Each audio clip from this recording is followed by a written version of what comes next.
faktualnya adalah ada perbedaan pandangan politik di antara Pak Surya dan Pak Jokowi mengenai calon yang dianggap pantas memimpin Indonesia di akan datang. Oke. Pak Jokowi lebih melihat ini sebaiknya kebersinambungan, sedangkan Pak Surya termasuk koalisi yang dibentuk perubahan. Oke. Di mana posisi Pak Sis?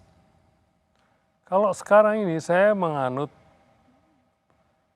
mendukung presiden yang melanjutkan kebijakan dan program Pak Jokowi. Jadi Pak Sis berbeda pandangan politik dengan Pak Surya Paloh. Kalau dilihat pada pandangan politik sekarang, di mana Pak Surya Paloh mencalonkan Pak Anies dengan tagline koalisi perubahan, saya berbeda. Sebab kalau kita lihat Pilpres 2024 nanti itu tema besarnya dua. Satu yang mendukung program keberlanjutan dari program Pak Jokowi. Representasinya Pak Prabowo, Pak Ganjar.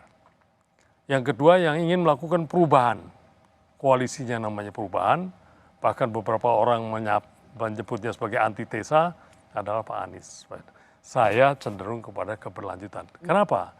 Karena memang saya melihat kebijakan dan program Pak Jokowi sekarang ini sudah on the right track. Jadi benar dong Pak, spekulasi banyak orang. Pak Sis ini keluar ya karena merasa pilihan Pak Surya Paloh nggak cocok. Oh enggak, karena saya keluar sebelum secara timetable-nya nggak masuk. Tidak masuk. Tetapi kalau ditanya apakah saya setuju dengan pilihan itu, saya katakan saya tidak setuju. Bapak tidak setuju dengan pilihan Pak Surya Paloh? Mengenai dua. Pertama, koalisi memakai nama perubahan. Karena apa? Karena partai ini ada di dalam koalisi pemerintah.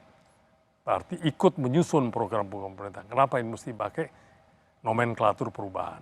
Kedua, karena memilih Pak Anies yang bisa diperkirakan sesuai dengan namanya melakukan perubahan terhadap kebijakan yang ada. Pak Jokowi ini fenomenal sekali loh, luar biasa. Jadi jangan disebut dia ikut campur atau apa. Dia ini 3 bulan lagi pendaftaran capres, 7 bulan lagi pilpres. Tingkat